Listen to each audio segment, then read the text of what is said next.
el 1 de julio yo empecé a sentir una cosquilla en mi garganta, parecía que tenía pelos de gato y entonces eso me molestaba, me incomodaba, se quedó 2 días más o menos así, en estas cosquillas.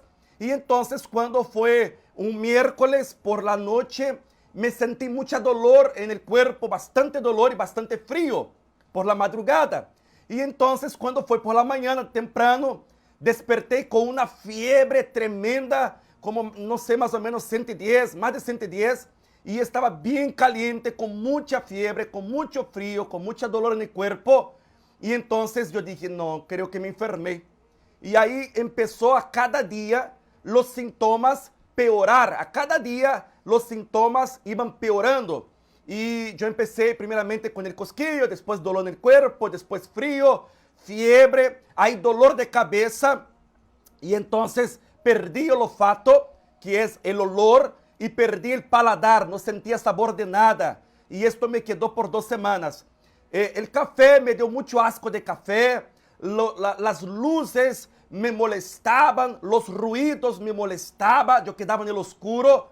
Y gracias a Dios, los mexicanos fueron lindísimos conmigo, mi congregación fue maravillosa conmigo, recibí inúmeros mensajes por las redes sociales, por mi WhatsApp, personas que me ayudaron, personas que enviaron medicina, personas ponían comida aquí en mi puerta para que no tenía contacto con ellos, ¿no? Por el virus, pero ponían comida aquí para mí. No me faltó nada. A pesar de yo ser soltero y vivir solo, para mí me complicaba un poco hacer té, tomar las medicinas por el cansancio físico, ¿no? Por la fatiga que me dio y también por la fiebre, los dolores en el cuerpo.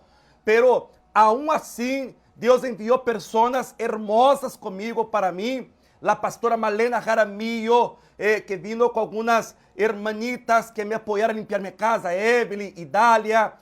También mi hermana Adriana, mi hermana Blanca, mi pastor Elías Quintero, varios hermanos me apoyaron mucho. El pastor Arturo Ayala, que me trajo medicinas de México, medicinas carísimas, me apoyó con esas medicinas. Y tantas otras personas que yo voy a hablar aquí, yo me voy a olvidarme. Y de repente voy a ser injusto. Pero mucha gente me apoyó, muchos mensajes, muchas oraciones. Y esto me fortaleció mucho. Sí, llegó un momento en que pensé que iba a morir. No voy a echar mentiras, sí pensé que iba a morir. Tuvo noches que llegaba a la madrugada, el virus atacaba con más fuerza. Entonces me daba mucha falta de aire, me daba mucha tos. Y entonces yo empezaba a llorar y clamar a Dios, pidiendo, Señor, misericórdia. Señor, no me deja morir solo aquí. Y sí, tuvo como 3 noches a donde yo pensé que iba a morir. Y si en algún momento sentí miedo de la muerte, también no voy a echar mentiras, sí, como humano que soy, por el dolor que sentía, por la falta de aire, la tos que me daba, entonces llegaba a veces que me sentía ahogarme, porque me daba la tos y la falta de aire a la misma vez. Entonces usted no sabe cómo respirar, cómo reaccionar, y los pulmones te queman demasiado. Y ahí entonces yo clamaba a Dios, entregaba mi vida para Dios. Dios no me sanó en el 1er día, Dios no me sanó en el 3er día, tampoco en el 5.º día. Cuando completé más o menos 9 días de quedar muy mal, incluso yo tuve alucinaciones, yo miraba los objetos de mi casa se mover. Tuve una noche que miré muchas ratas caminando por mi casa y yo prendía la luz, no tenía ninguna rata. Era el virus que me atacaba y la fiebre que era muy fuerte. Y entonces, ahí cuando completó 9 días, que ya me sentía muy debilitado, adelgacé bastante, perdí mucho peso, ya estoy regresando a comer bastante, estoy con bastante hambre ahora, pero sí perdí mucho peso. Y ahí yo entré en la internet y tenía un pastor que estaba haciendo lo mismo que yo, compartiendo su testimonio, y él empezó a orar por los enfermos de COVID.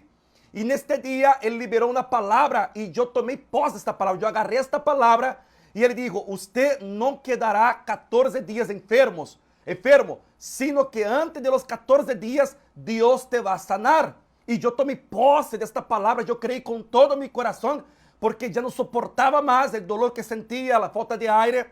Y hermanos, 2 días después, Dios me quitó la falta de aire. 2 días después, Dios me quitó también el cansancio, la fadiga, ya podía caminar mejor. Solamente que la tos se tardó un poco más, la falta de hambre también se tardó un poco más, el paladar que perdí, el olfato también se tardó un poco más, pero el peor es la falta de aire, mi hermano. Cuando la falta de aire te atacaba, que los pulmones quemaba, esto era terrible. Y Dios, gracias a Dios, con 11 días de enfermo, bien enfermo, fue cuando Dios entonces me quitó lo peor que sentía y ahí ya empecé a sentir mi cuerpo más tranquilo, ya podría dormir un poco mejor porque yo estaba durmiendo sentado, no tenía cómo acostarse por cuenta de los pulmones. Si me acostara la falta de aire peoraba mucho. Me decían así, Fabricio, acuéstate de pecho para abajo, pero hermanos, no resultaba, me quemaba como quiera. Me amenizaba un poco cuando yo sentaba en el sillón y ahí yo ponía el aparato de oxígeno y ahí me quedaba, ahí yo dormía y relajaba un poco, pero era muy poco. El sueño me atacaba mismo por la mañana, cuando llegaba por la tarde, ahí me atacaba el sueño. Pero hermanos, yo quiero agradecer a todos porque Dios fue fiel a mi vida, Dios tuvo misericordia de mí y aprendí muchas cosas. Esta enfermedad me enseñó muchas cosas. Dios me dio muchas prédicas, Dios me habló del orgullo, Dios me habló de confiar en Él en medio de los procesos. Dios me dio el Salmos 34, versículo 1 que dice: bendeciré a Jehová en todo tiempo, su alabanza estará de continuo en mi boca. Hay gente que solamente alaba a Jehová cuando las cosas están bien. Hay gente que solamente busca a Jesús cuando las cosas le va bien.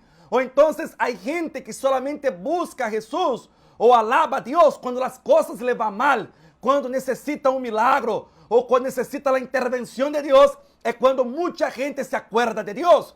Y Dios quiere que nosotros seamos instrumentos fieles, que estemos con Él en las buenas y en las malas, cuando estoy con salud y cuando estoy sin salud, cuando la puerta está abierta y cuando la puerta está cerrada. Es ahí que Dios quiere ver realmente aquellos que le sirven y aquellos que no le sirven. Hay gente que me preguntó así: hermano Fabricio, ¿y a dónde está Dios? Hay muchos pastores muriendo, hay tanta maldad, mira cómo está el mundo. Mi hermano y mi hermana, Dios sigue sentado en su trono de gloria. Dios sigue reinando, gobernando. Necesitamos entender que Dios es soberano y que su voluntad es buena, perfecta y agradable. Si Él está permitiendo esta pandemia, si Él está permitiendo este virus, es porque Dios tiene plan, es porque Dios tiene propósito. Él sabe lo que hace. En Mateo capítulo 4, versículo 17, cuando Jesús sale del desierto, ele foi tentado ele ayunó 40 días, 40 noches y pasó por una tentación.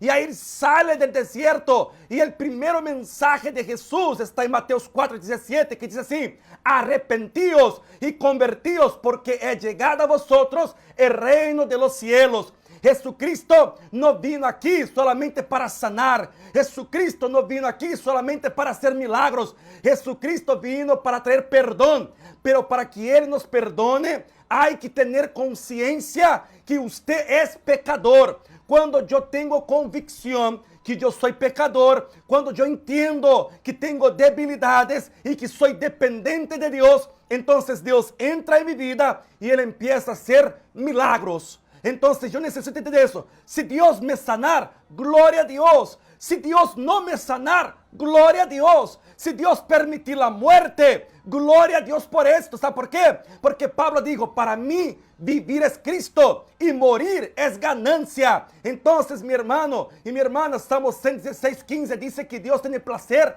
en la muerte de los justos. ¿Sabe por qué? Porque los justos heredarán el reino de Dios. Y ahora esos pastores que murieron, yo no tengo aquí como decir que todos están en el cielo o que todos están en el infierno, porque yo no soy Dios. pero yo creo que aquel que tenía una vida sincera delante de Dios, aquel que se arrepintió verdaderamente, este ahora está gozando de la vida eterna, está en la presencia de Dios y está mucho mejor que nosotros. Entonces usted solamente crea. Yo creo que Dios hoy va a sanar personas cuando yo orar, no soy yo. Pero el Espíritu Santo dice que donde a 2 o 3 congregados en su nombre, Él está ahí. Si 2 de nosotros nos ponen de acuerdo acerca de cualquier cosa, creyendo en el nombre de Jesús, recibiríamos. Todo aquel que pide, recibe. Entonces nosotros necesitamos entender que hoy sí Jesucristo puede sanar. Hay otros que Dios no va a sanar, porque Dios sabe el proceso que cada uno necesita pasar.